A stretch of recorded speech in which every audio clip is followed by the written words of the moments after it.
Let us continue with the chapter. Now let us learn about proxy. All the shareholders of the company cannot remain present in every meeting, so they may delegate the right to vote on behalf of him in writing to a third person who will be there to cast the vote. Such a person or representative is called as proxy. The proxy person has no right to speak in the meeting, but he can only participate in voting by poll. And it's not necessary also that who is appointed as proxy should be the member of the company. The objective is, if the member or shareholder is unable to remain present in the meeting, then he can appoint any person as his representative who can cast the vote on his behalf. The important provision of company law regarding the proxy is the proxy has no right to speak. The person who is appointed as proxy can work on behalf of the member, and it should not be more than 50 members. A shareholder who wants to appoint proxy should submit the form with necessary documents before 48 hours of the meeting. A minor person cannot be appointed as proxy. The above provisions are non-applicable to a single person company. Duties of company secretary regarding proxy. Secretary has to collect the form of appointment of proxy and has to examine them. Examine the date of receipt, time, venue, stamp, signature and legality of the members. Secretary has to prepare the list of proxies in which the details such as name of member, name of proxy, number of share held, number of votes, etc. should be recorded. To cancel the form of proxy if it is not received within the prescribed time. To monitor that the proxy utilizes his legal right according to the provision of Article of Association. Now let us see the motion and the resolution. A matter produced before a meeting for discussion between members is known as proposal or motion.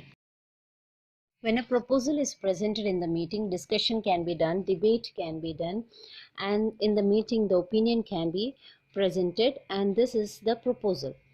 Now after the discussion and it is conducted as a proposal, it is passed in presence, and any amendment with the majority of member is known as a resolution. Now when member approves a proposal, then it becomes a resolution. Thus a member can present a proposal and the other members provide the support to the proposal.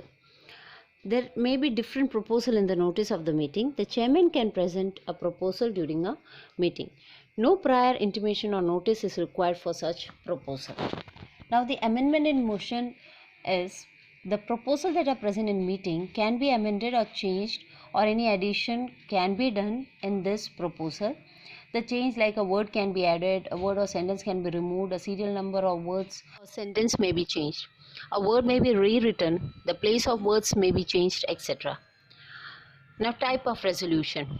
In the ordinary resolution, the notice should be issued as per provision of the company's law. Resolution should be passed by showing the hand, by vocal voting or by electronic machine voting. Then the decision can be taken after the vote of chairman is done. In the ordinary resolution, if anyone is absent, then proxy vote or postal vote can be accepted. More than 51% of vote is in favor of the resolution, then that is an ordinary resolution. And this is not compulsory to register in the registrar. Now the objective is to approve the annual account or report, to change the name of the company, for amendment in terms and condition, for election of members, for declaration of recommended dividend, appointment of auditor, to fix his remuneration, then reappointment of the retired director, and to select the directors other than retired director. Special resolution. Notice should be issued to members as per the provision of company law and articles of association. Now here the ordinary resolution can be included in special resolution by converting it, but the clarification must be enclosed in it. Here the majority should be 75% to pass the special resolution, and this is compulsory to register the special resolution in the registrar of the company or the concerned officer, whoever has to face the penal consequences. The objectives are, if there is need to change the company's name, then with the permission of central government. Then for the amendment in the article of association, for shifting the registered office of the company from one state to another, the changes in the MOA, that is Memorandum of Association. The company which conducts work for public benefit, public welfare and is authorized by the central government, or such work can delete the word private or limited from the name of the company. Then for the creation of reserve fund, for reduction in share capital, for the change in the right of the shareholder, then to bestow a profitable post to a director, appointment of an officer, to remove the managing director from the post, for passing a resolution for the winding up of the company by the order of tribunal. So in these special character, special resolution has to be passed. Now let's see the difference between ordinary resolution and special resolution. The points are meaning, objectives, necessity, notice and registration. Now what is the meaning?